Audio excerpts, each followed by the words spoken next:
This conference will now be recorded.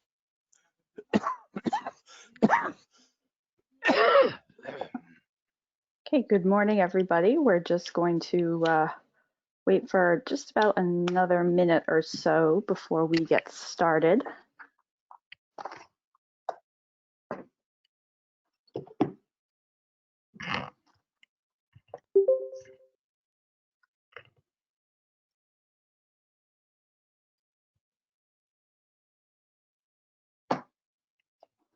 All right, I was having some technical issues with my AirPods, so I had to switch to my son's big headset that he uses with his Zoom. So I hope people can hear me, and if I'm muddled or anything like that, just let me know. But I think I'm able to be heard. So, alrighty. Okay, so, all right, I think we will get started. Ooh, go back. Okay, thanks, Jeff. Last minute scramble while my AirPods would not connect to my computer. But anyway, good morning, everybody, and welcome to our 12th installment of Preservation Conversations. Lovely to see you all again on this Wednesday morning, the 17th of June. How is it that June is already halfway over? This is time is certainly flying, although it's a little bit nicer here. I'm no longer having to homeschool my son. He's finally out of second grade, so that's a good thing.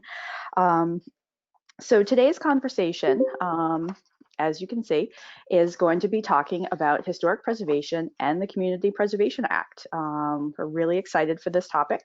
And I think it's going to, probably spur, kind of spin off into another deeper delve into historic preservation and the CPA that involves our preservation partners, Stuart Saganor, and the staff at the Community Preservation Coalition. But for today, it's just Preservation Mass staff and Chris from MHC. So as usual, just a few reminders. If you're not speaking, please mute your phones.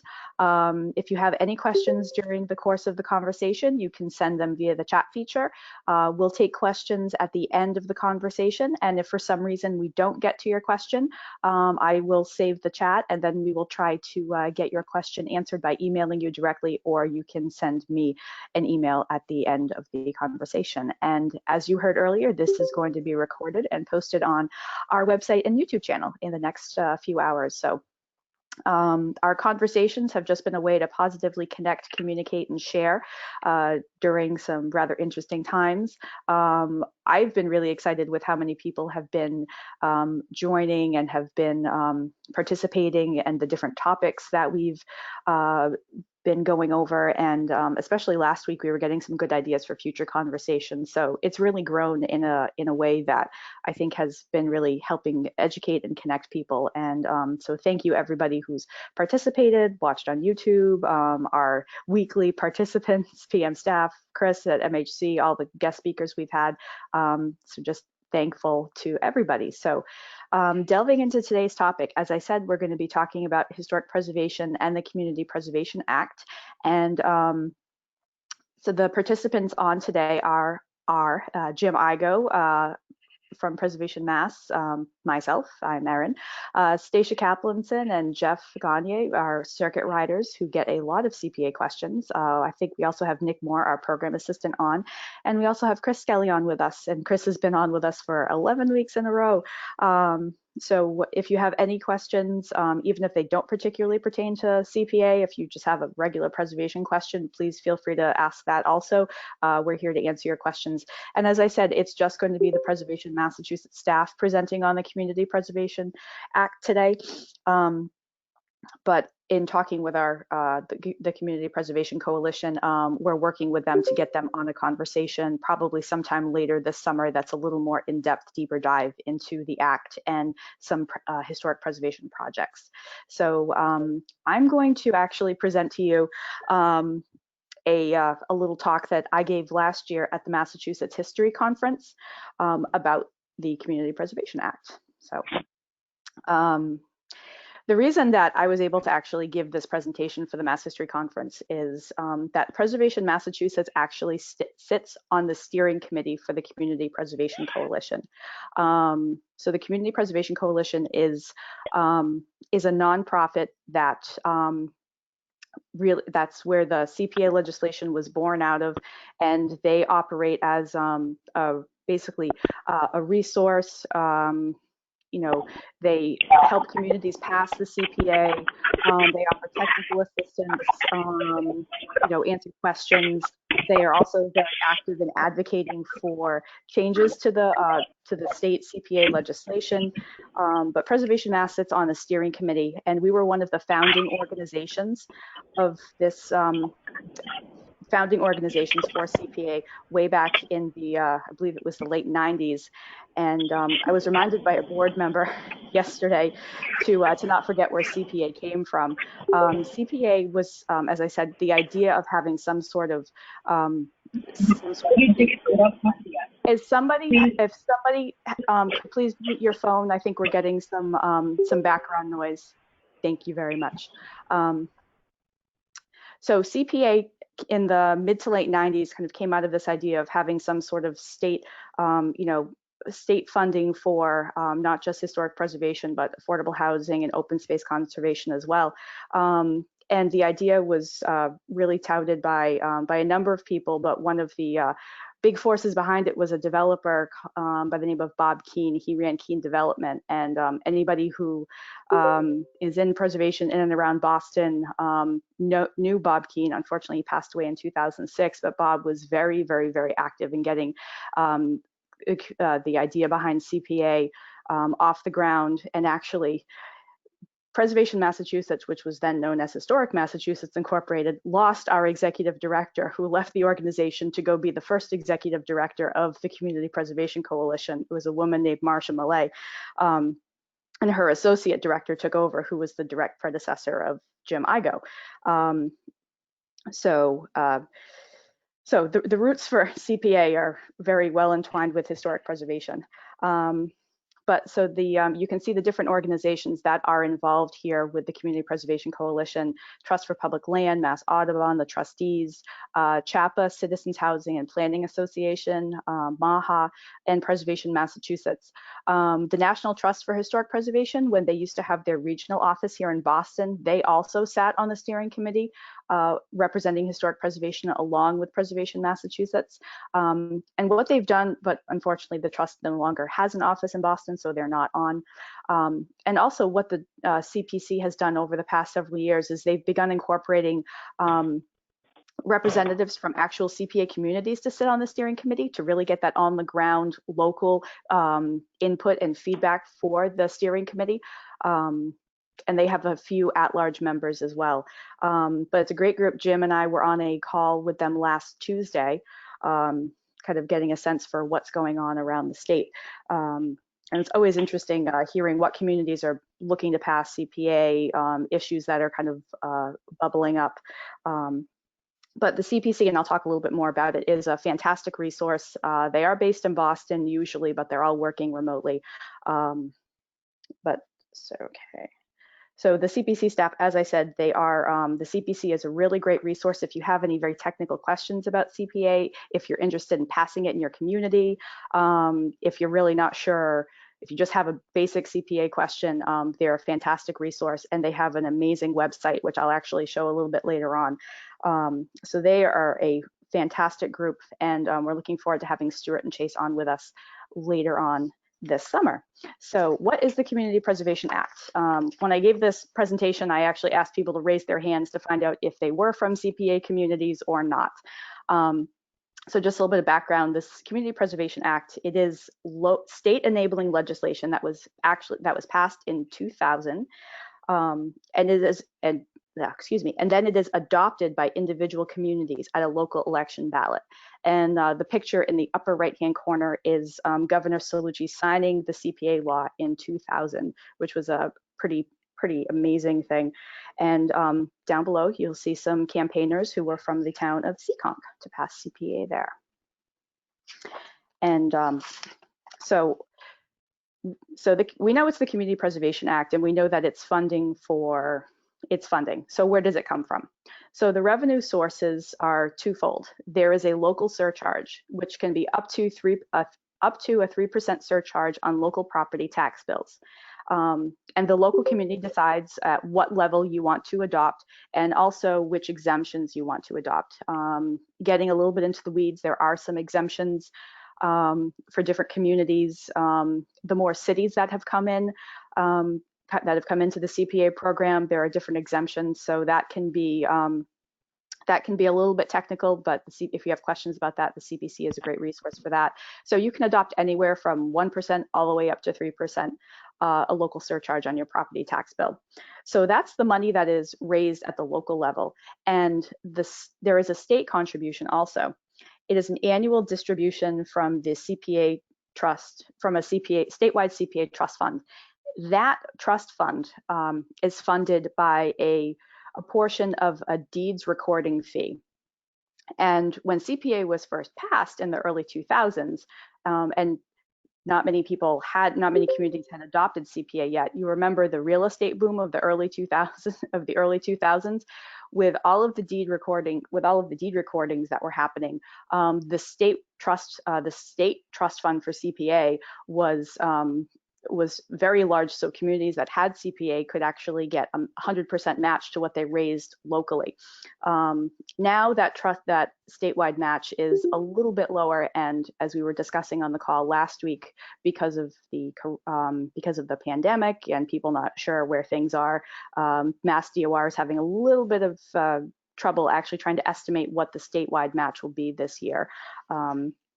They think it's going to be somewhere around 11%, but the CPC thinks it's probably going to be higher than that. So the basics of CPA, Community Preservation Act enables communities to establish a local dedicated fund for 3 categories. For historic preservation, yay, open space and recreation, and community housing. All of this money from your local surcharge and your state funds gets allocated to your community for restricted use in one of these 3 categories. It doesn't have to just be, it has to be one of these 3, but you can have projects that incorporate 2 or even more of these particular categories.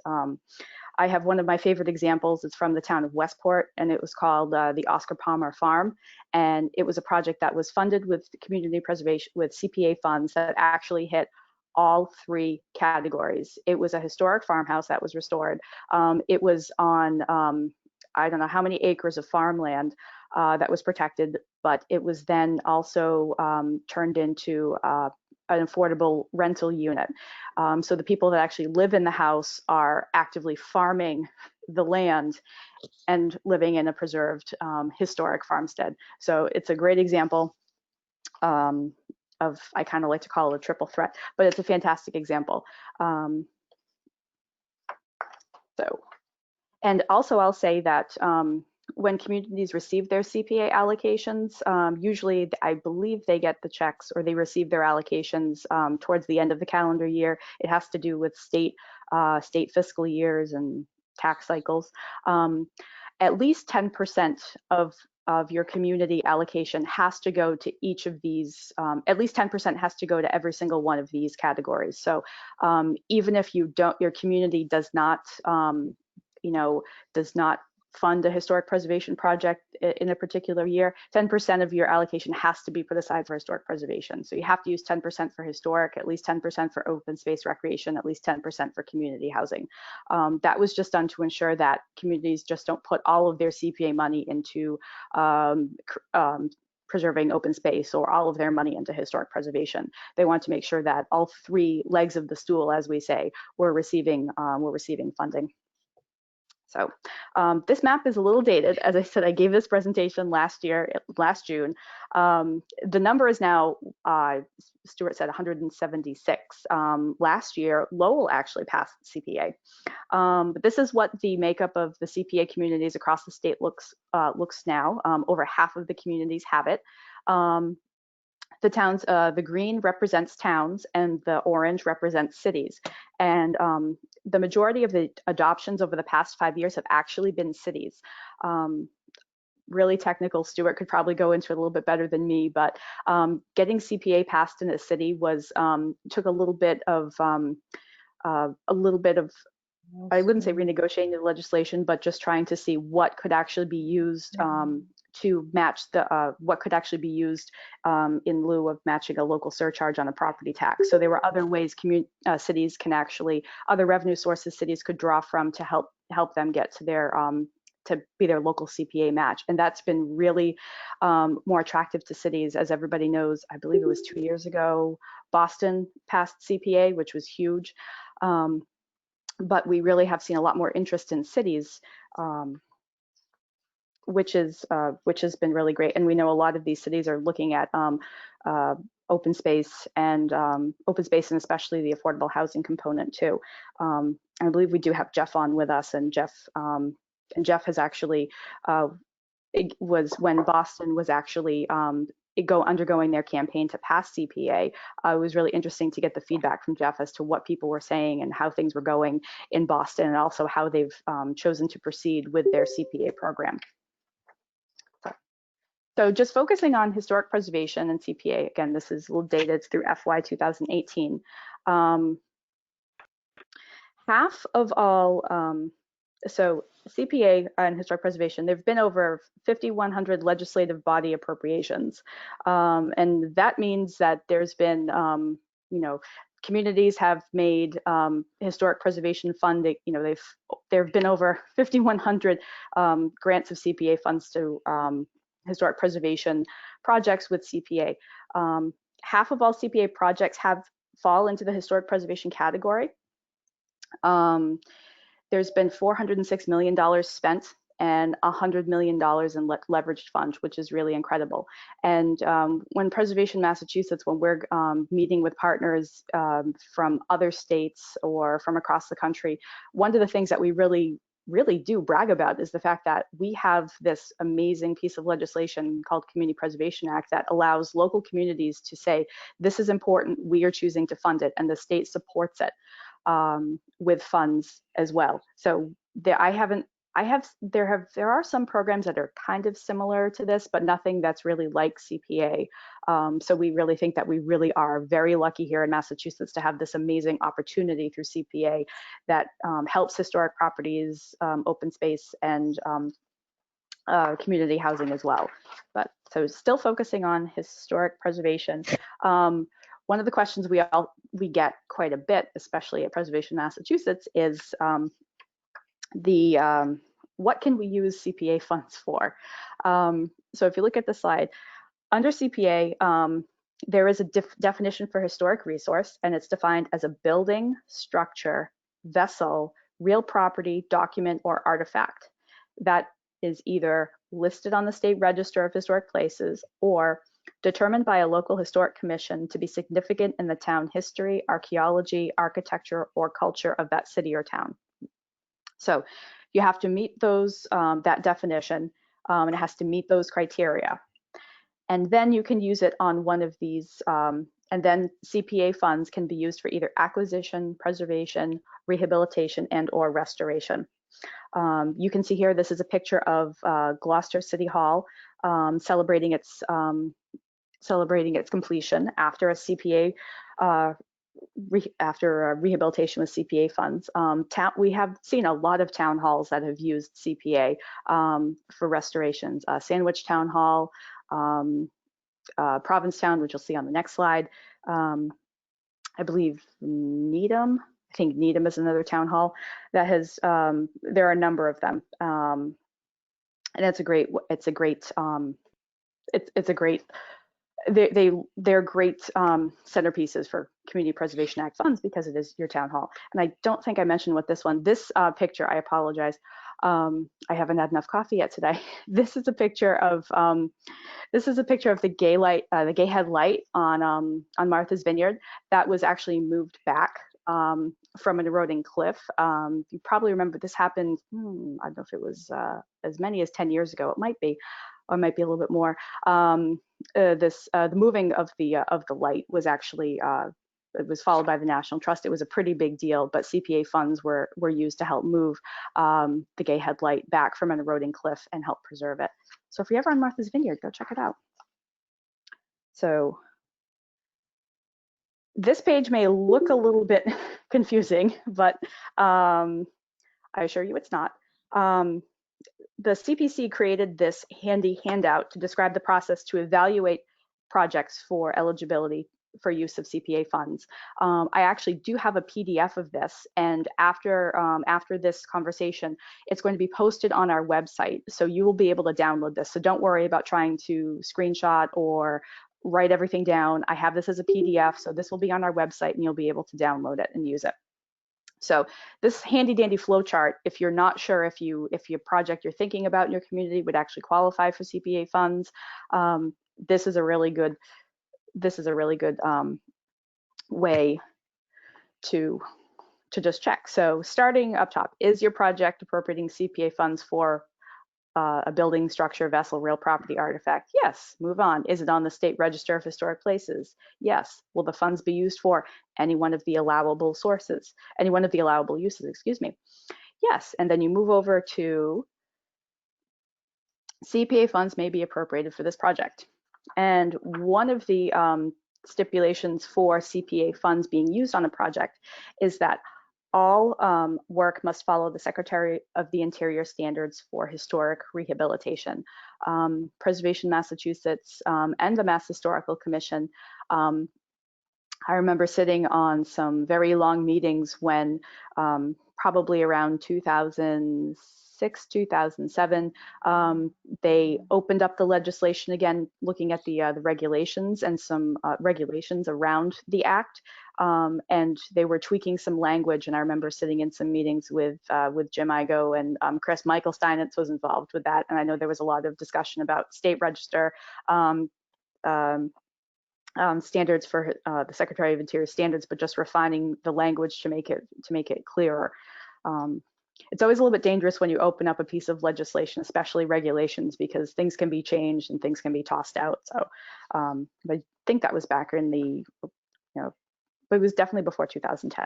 So this will be available on the Preservation Massachusetts website, this handy flow chart as to whether or not my project would qualify for CPA funds. So most CPA communities and towns use this 4-step process to allocate funding. So this is just a general overview. So project proponents submit applications to a community preservation committee. After a community adopts CPA, what they do is they set up a local community preservation committee, and that is usually populated by representatives from appointees either from different town boards, ideally somebody from a historic commission, people in town that have preservation expertise, ideally people representing housing for a community, planning. The makeup, there are certain numbers, there's a certain formula as to who will make up that community preservation committee, but they're the ones who review applications for CPA funds. They review projects. They sometimes ask for input from other locals, or sometimes they'll even ask for input from organizations like Preservation Massachusetts. They then put together a recommended list of projects that will go to town meeting and or city council. And then those projects are either approved or not approved at a majority vote of town meeting or city council. And that is required for the project to receive their CPA funds. So if your community doesn't have CPA, how can you adopt CPA? It is a two-step process. One is you get approval by a legislative, step one, you need approval by a legislative body, either approval at town meeting or city council. A municipality adopts CPA through the passage of a ballot question at the voting booth. So a vote at the municipality's legislative town body, which is town meeting or city or town council, they have to vote to put the adoption question on the ballot. This is used by roughly two-thirds of the current CPA communities. That's how they went about getting CPA on the ballot. Or you can have a petition that's signed by at least 5% of registered voters in your community. Once you get the question on your ballot or your local town warrant, CPA is then approved by a simple majority at a local ballot election. So that's how CPA actually gets approved in your community. So that was a little bit of the overview of kind of CPA. I'll talk a little bit about CPC and kind of how we're involved with them. But you can ignore some of the things on this slide, like preservation NASA stuff. But the Community Preservation Coalition website is an amazing resource. If you go onto it, it has everything from the actual enabling legislation language itself. I do believe they have frequently asked questions, but one of the things that is really, really helpful is they have a database of every single CPA project in the state. You can sort it by community. You can see what, for example, if the town of Dennis on the Cape, Jim, I'm picking on you. You can actually go on and go on the website, search the database, and see what CPA projects have been approved in the town of Dennis. Or you can see what historic preservation projects have been approved all across the state or just in a specific town. This is really, really helpful because sometimes I know Preservation Mass gets a lot of questions about, would this project qualify for CPA, or has anyone ever done a CPA project like this? And we'll go and we'll check the database. It's a great, fantastic resource. And one of the reasons our circuit riders tend to deal a lot with CPA, just before I kind of, ask Jeff and Stacia for some thoughts and input, is when our circuit rider program was just beginning back in 2008, one of the big funders, one of the big initial foundation funders for our program was the Bar Foundation. The Bar Foundation had actually was a big funder of a big initial funder of CPA as well, and the Community Preservation Coalition. So we're all nonprofits, so we all have to play nice together in the grant pool. So we approached the Bar Foundation to support our circuit rider program, but they had already been committed, and they were committed to the Community Preservation Coalition. So we had a lot of conversations with the folks at the CPC, and really they saw an opportunity with our circuit rider program. As the Community Preservation Act began becoming adopted in more and more communities, the CPA really, when they first were founded, they were helping, their primary goal and function was to help communities pass CPA. As more communities passed it, and they had been working with it for a few years, they found themselves getting a lot of technical questions on how to administer CPA locally. Well, I have questions about would these are historic preservation projects, would they how would these projects qualify for CPA? Or people have questions about these historic resources, questions that their very small staff, and they still have a small staff, really couldn't handle. So there was an opportunity for our circuit riders to really step in and answer a lot of those preservation-based questions for the CPC. So when the circuit rider program began in 2008, I'd say for the first year, maybe even 2 years, they were almost exclusively working on CPA questions and CPA communities as people began to learn about the program and learn what the circuit riders would do. So the Bar Foundation actually kind of set us up, set the circuit riders up to kind of work with CPA communities. And it's still true to this day that we get a lot of CPA questions. And I presented this PowerPoint at a panel talking about grant funding because, as a preservation partner, CPA has a small staff. I was willing to go out and, talk about historic preservation and CPA. And we do talk about it a lot, especially as a funding source. It's one of the first questions. Does your community have CPA? If we get questions about a historic resource. So again, if you have questions or you want more information, we're looking forward to having Stuart Saganor and hopefully one of his staff on with us in the next couple of weeks. But if you want more information about CPA, I definitely really encourage you to go to the CPC's website, communitypreservation.org. There's a lot of really great information. It may seem like information overload, but it's really, really great. And get on their mailing list. Stuart sends out an email about once a month with up-to-date information. And kind of what's happening with CPA across the state. So so from here we're gonna, did that slide, that slide didn't save. Oh no.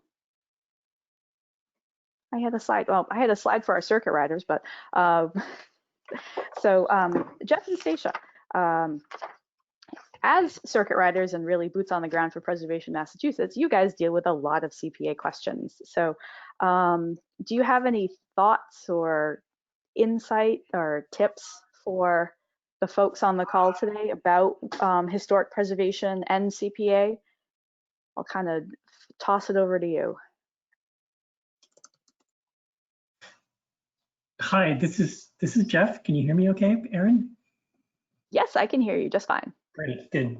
Well, Stacia, maybe I'll jump in first. And I think if we were to compare the list of issues that come up frequently to both of us, they would probably be pretty similar. There's sort of 5 or 6 topics that come up over and over again in my experience related to CPA projects. And first of all, I can't help but echo Erin's point about how powerful this tool is and what an amazing funding resource it is to historic preservation. And we're so fortunate in Massachusetts to have it. And also to echo her praise for the Community Preservation Coalition and particularly the resources on its website. I use that as an important go-to source all the time. And I think what's particularly convenient about it and powerful about it is that it's gathered a lot of information all in one place, and you can just click through and get a lot of your questions answered. One thing I would say though is, particularly if since CPC are experts in CPA issues, some of the more technical historic preservation questions, sometimes it's best to go directly to the source. So for example, one of the questions I've gotten a lot in my experience is, what does it mean to follow the Secretary of the Interior standards? Because that is a requirement of all CPA preservation projects, that the Secretary of the Interior standards should be followed. And there's widespread interpretation about what that means. And there's an interpretation on the CPC's website, but they also provide a link to the National Park Service where you can download an overview of the standards and get the information directly from the source. So whenever there's the option for that, I would recommend doing that. So just following on that question or that issue of following the Secretary of the Interior standards, I think this is something that I push a lot, because if you have the luxury of using these funds for historic preservation, the work really should be respectful of the integrity of the historic resource and as closely as possible follow the recommendations of the Secretary of the Interior standards. And that often doesn't mean just turning a contractor loose on a property and giving you a bid and calling it a day. It means really looking closely about the resource, its significance, its character defining features, the treatments that would be best, not only to help preserve it, but also to make sure that you're not lessening its historic significance in any way by doing incompatible or inappropriate repairs or making changes to it. So, Stacia, I think you probably get that question a lot, or have come across that too. I know we've had conversations about it in our bi-weekly meetings. Yeah, I do, Jeff. And I think, for people who, if you're not, if you haven't worked in the historic preservation field and, you're a member of a CPC, oftentimes you do have questions. And so, it is one of the common questions. And, sort of related to that I wanted to throw in was a quote from Stuart, because, I know I've had folks say, and sometimes it's true and sometimes it's not true, but why do we have to follow the standards? It makes things more, it can make the work more expensive. Isn't there a less expensive way to do it? And I think Stuart really captured the reason. He said, I remember him saying, you have CPA so you can do it the right way. And the right way is to follow the Secretary of the Interior standards. That's great. And Stacia, I know we've come across cases, I think, in various towns where, a question about what the standards means gets flipped to the town council, who comes up with a widely, a little bit off the wall interpretation of, what might qualify.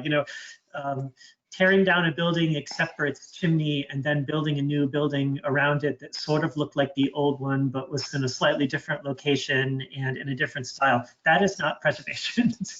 Right. Even though you preserved its chimney, there's that's a little bit of an exaggeration, but it really, the way that folks outside of the field of preservation can kind of take a stab at figuring out what the standards mean can be a bit of the Wild West sometimes.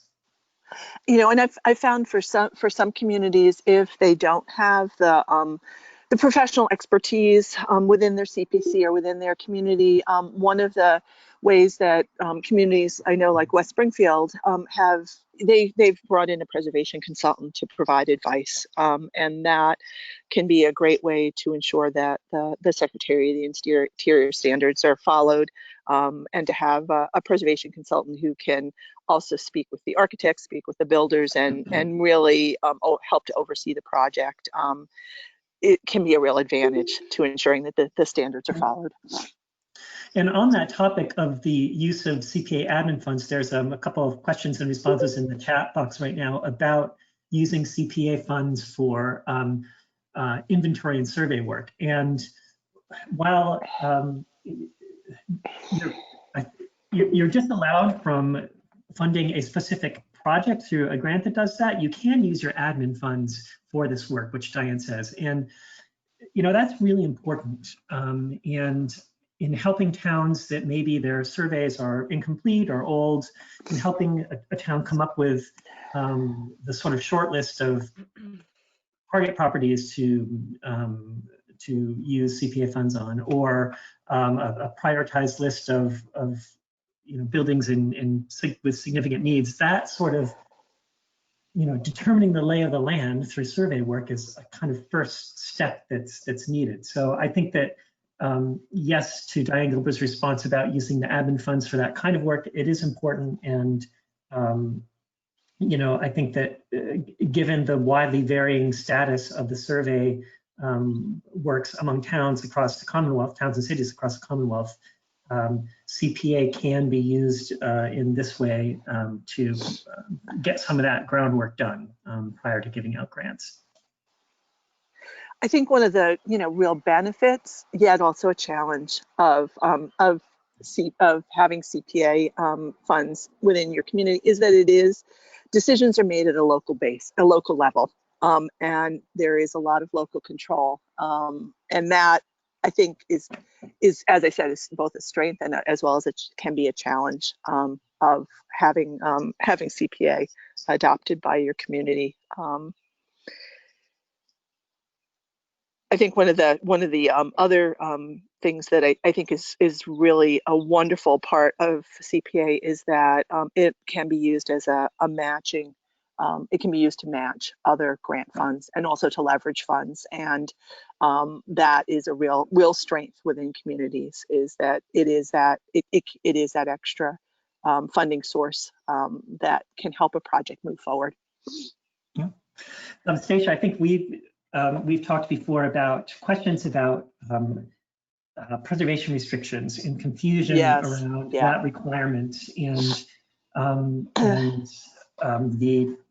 the language in the enabling legislation about how the public funds investment is protected in a project by someone holding some sort of preservation restriction on it. And I think there's potentially different interpretations about what the enabling legislation actually requires. Many people say, well, you need a permanent preservation restriction, and if you're in the Commonwealth, that means going through MHC's process and getting their approval of this preservation restriction as well. But I've seen different arrangements entered into in different towns that seem to satisfy the spirit of the enabling legislation, and maybe are a little bit more efficient, or can be accomplished in a more timely way, particularly if there's a timeline on a project, than a more rigorous process using MHC standards and their standard process. I don't want to necessarily recommend that, but there are, I think, other ways of going about this. And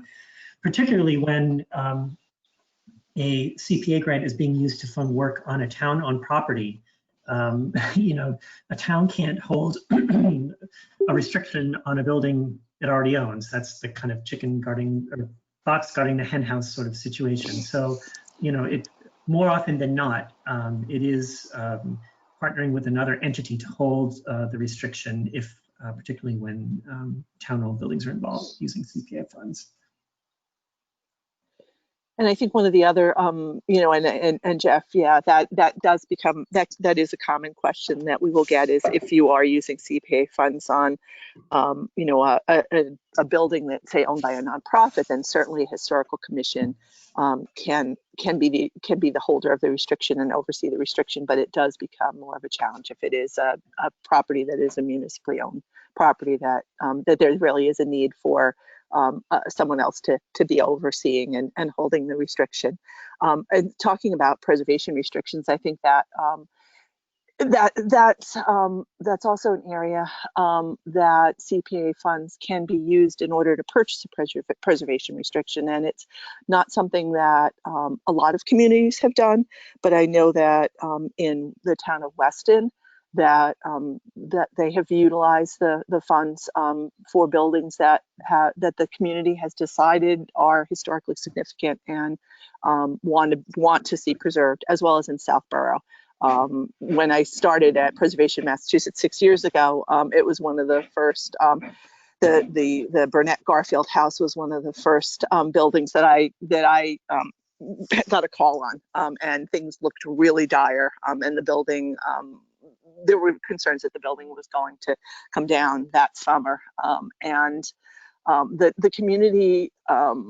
It's a great story, but what I wanted to point out was that within the community there was such a strong feeling that the community wanted to see the building and also the land around the building preserved, that they were able, working with MHC, to come up with a preservation restriction and go to town meeting, and overwhelmingly at town meeting have an authorization for hundreds of thousands of dollars of funds that were used to purchase a preservation restriction that has allowed the building to be preserved, the grounds to be preserved, and the work done so that the building continues to stand. And that, I think, is a win-win. So it's seeing those kinds of projects and the creativity within the regulations that are really the things that show you the power of the CPA funds and how they can really allow a community to decide and to support what they consider important. I guess one of the, sorry, go ahead. Go ahead. I guess one final area that I'll just kind of mention is the use of CPA funds for projects on historic houses of worship, which has been a hot topic for the last few years. Since the town of Acton was sued by a separation of church and state organization regarding the use of public funds to complete projects on active historic houses of worship. And you know, various towns, that's had a chilling effect on some towns and cities being willing to give grants for work on these properties. And I think, you know, it's fair to say that regardless of whether or not you participate actively in any sort of religious activities, that these structures are often the most sophisticated and prominent, or some of them prominent structures in communities, and that were these structures not able to be preserved and kept in good repair, that would represent a real loss to community character and the intact nature of our communities. So I think that it's an open and ongoing issue that's dealt with to a certain extent on the CPC website. I know that here in Boston, where I have been the most active in terms of working on helping to get CPA adopted, Boston jumped right in and is awarding grants, and large ones in some cases, to projects on historic houses of worship, but they're very careful about what they'll fund. So for example, they've chosen primarily to focus on building envelope work, so roofs, masonry, walls, exterior structural elements and that sort of thing, and to really avoid any work that involves repairing elements of the building that have any religious significance. So Stained glass windows were a hot topic because that was specifically the Acton lawsuit involves the restoration of some stained glass windows. And so Boston, for example, has chosen not to fund work on those. But, again, we'll help fund elements of the building that are critical to preserving it and to keeping water out and that sort of thing. So there's sort of wide interpretation based on what I've seen among cities and towns across the state. But for the time being, at least, many communities are still giving grants for these projects, which I think personally is a good thing. Especially one last comment about that. Sorry, Aaron, I keep jumping in. There's so few sources of funding for these properties because many foundations, for example, will give grants to religious entities. So I think that CPA funds have been particularly important for this particular kind of resource. Thanks, Jeff. The big elephant in the room of the CPA and historic houses of worship. For those of you who aren't really sure what we're talking about, there was a lawsuit in Acton about oh my gosh, it's almost 4 years ago now, and we're not going to get in the weeds from it, but it was basically there's a part of the I believe it's a Massachusetts state constitution. Public funds cannot be used cannot be allocated to religious organizations, basically, and CPA funds, because they are sourced from taxes. Public funds cannot be used in support of religious organizations. So things are still kind of, the Acton lawsuit is actually right now still kind of unresolved. There have been attorneys, Preservation Massachusetts signed onto 2 amicus briefs in regards to the lawsuit. If you're interested and kind of curious, there was a presentation at the 2019 statewide conference that specifically dealt with CPA and the Acton lawsuit. The presentation is up on our website. Or if you have any other questions about that, you can feel free to contact the CPC, or you can contact Preservation Massachusetts. But Jeff and Stacia, thank you very much. And I'm so glad Stacia said Stuart's quote. We kind of use that. We use that all the time. Everyone, we have CPA so we can do the right thing. It's not the cheapest, but we have CPA so we can do the right thing, and we use that. We use that quite a lot. But I think as Stacia said, one of the best things about CPA is that it is local. It's up to you in your town what you feel is important, what you feel is worthy of preserving. It's different for every single town. How communities adopt CPA is different for what prompts them to pass CPA. There are some communities where their focus is open space and land conservation. That's really where they want to put the majority of their CPA resources. It can sometimes be the fate of an historic building. Years ago, the town of Lenox, they were concerned about the fate of, I don't know if it was a library, but it was a historic building on their main street. And they pulled together very quickly a campaign. CPA got passed at town meeting, and then they had to have, I believe, a second special town meeting to allocate funding for this particular resource. So sometimes you have these poster child projects that communities really rally around, or poster child issues that they really rally around to carry the message in passing CPA. And when you really think about it, all 3 legs of the stool, as we kind of like to say, historic preservation, open space, recreation, and community housing, they really can all work together. The picture that has been up on your screen for the past several minutes is actually is from Northeastern. This is the Ames Shovel Works. The Ames Shovel Factory pretty much put Northeastern on the map. If anyone has gone through Northeastern, you've seen the amazing works by Richardson. It's this amazing, in a very small town, the amount of Richardson design buildings here, Olmsted Design Landscapes, but this was their shovel factory. And it was actually, this was back in 2006, 2007, was going to be altered to create housing, and it was not necessarily a very good plan. And the community rallied and put forth CPA funds and partnered with the developer. So CPA, historic tax credit, town funding, and it's an award-winning housing project now, which is just, and it's one that CPA likes to hold up quite a bit. But if you're driving around communities, sometime you'll see signs in front of projects that said this was funded by community preservation, by the Community Preservation Act, similar to the way that MPPF projects have those signs in front of them. So it's really up to you what your community feels is important, and the decisions are made all at a local level. That really gives this program a lot of meaning, and I think a lot of buy-in, and people really feel connected to what their communities are seeking to preserve. So looking at some questions, Jeff, thank you for addressing the question about CPA use of CPA funds used for survey and planning, and thank you, Diane, for chiming in on that. There we go. So we do have one question. Can you explain the prohibition against creation under the CPA, which the CPA is defined as? Is construction which serves the purpose of preservation to keep from harm or damage prohibited under this definition? I was actually trying to look up the actual language where it says creation, and I apologize, I could not find it, but I have spoken about this, and so has Jim Igo. We've actually spoken on Beacon Hill about this issue. The historic preservation, and if you read through the definitions in the actual CPA text, it can be a little confusing because they are talking about, they're talking not just about historic preservation, but also about open space and community housing. So sometimes those definitions get a little muddy.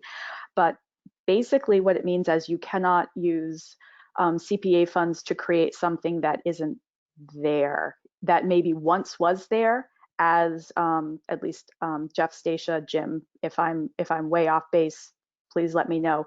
At least from our interpretation, you cannot use CPA funds to, CPA funds probably wouldn't work if it's something that is no longer there, or you're building something new, but in a historic way.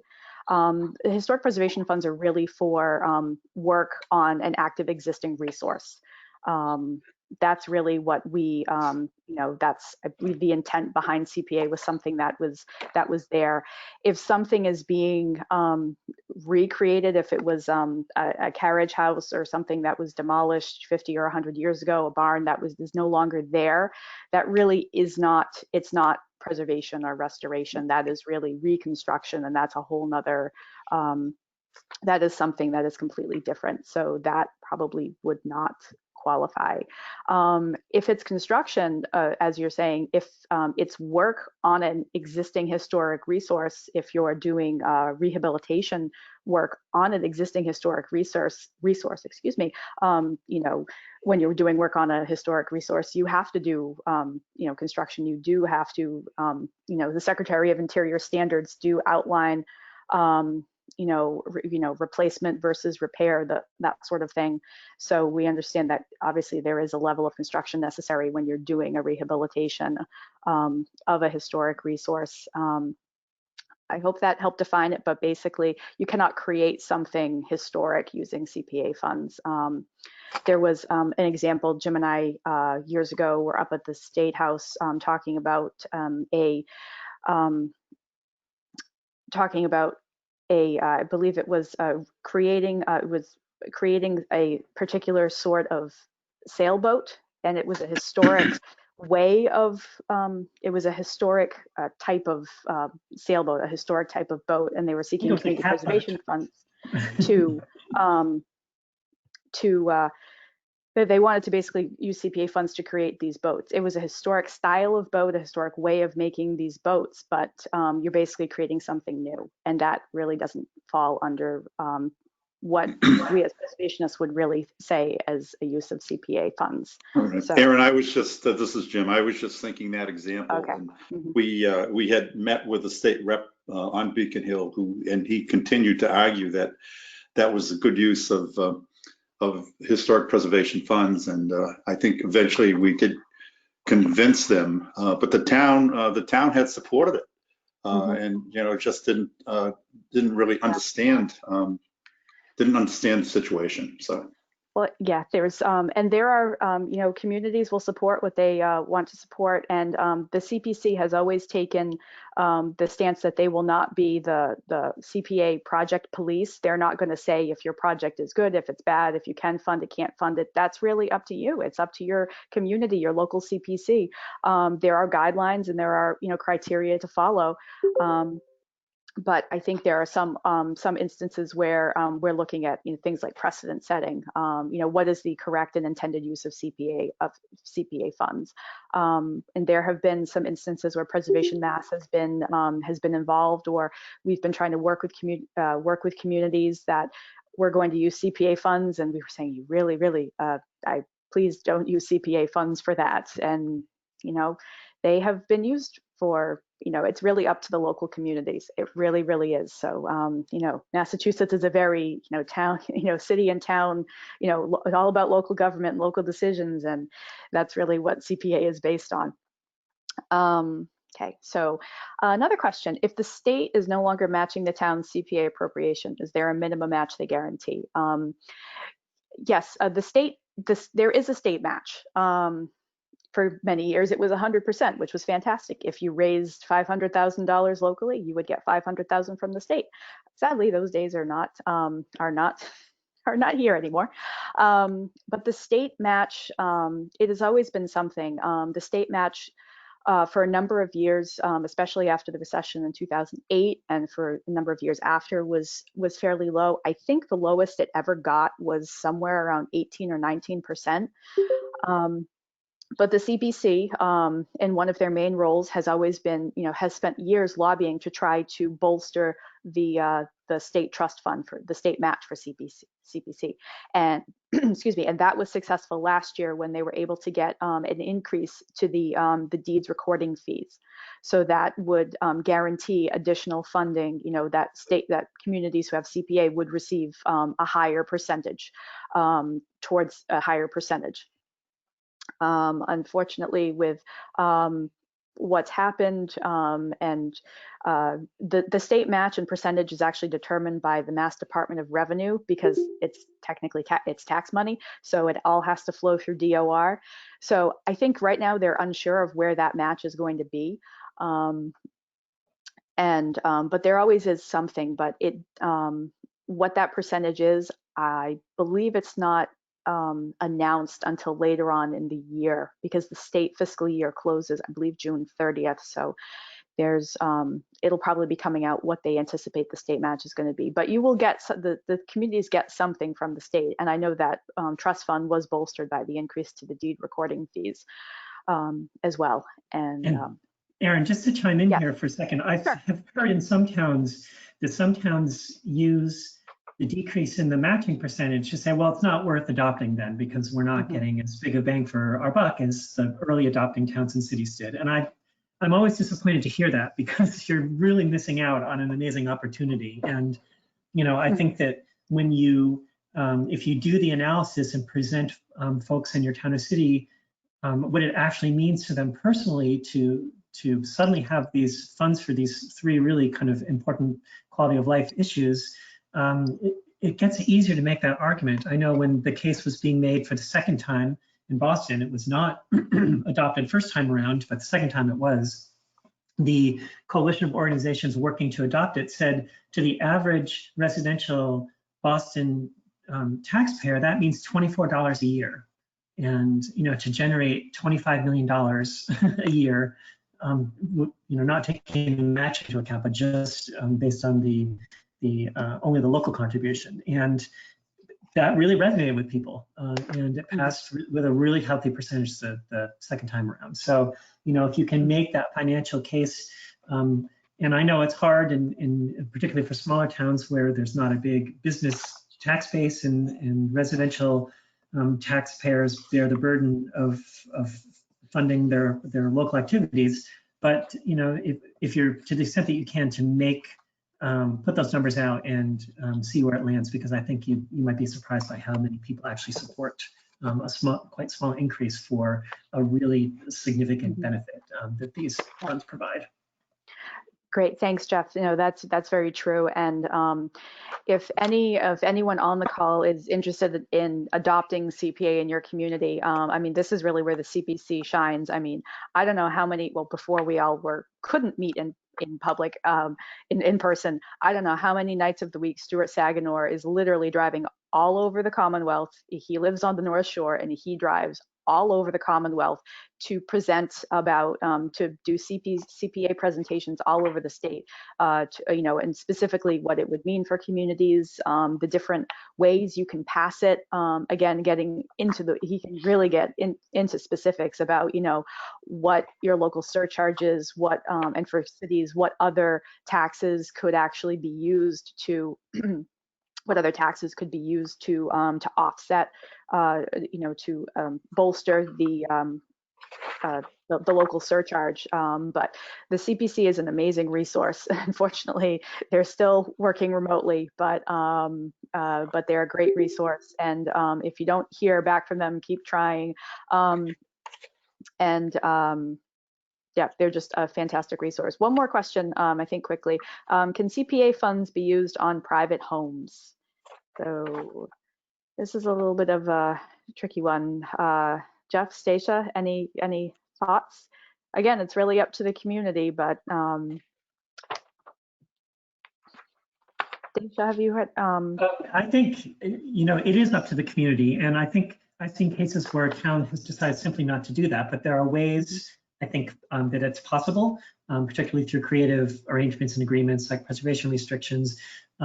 I think some of the cases that I've seen where that's happened successfully has been involving farm or agricultural properties where there's a lot of acreage and an old house and some barns and outbuildings, and the town really is trying to preserve its agricultural history, and so they're willing to be creative in ways to support the continued agricultural use of their property by giving CPA grants of various kinds. So yeah, yes. I think it does come down to the local community, and then always there does have to be some sort of public benefit too, because these really are public funds. So if it's just someone to do, again, would really be up to the local community, the significance, that sort of thing. But if you have any further questions or anything, again, you can talk to the CPC, or you can also search the CPA database. A little harder to find private homes because it might just be actually the name of the home. But if you want some more information or want to dig a little deeper, you can, Christina, you can just email us at Preservation Mass. So wow, we've actually gone past our hour. So thank you all for attending. We hope this was useful. Again, we plan on having Stuart Saganor to join us in a couple of weeks later on this summer to maybe do a little more in-depth dive into some historic preservation and CPA projects.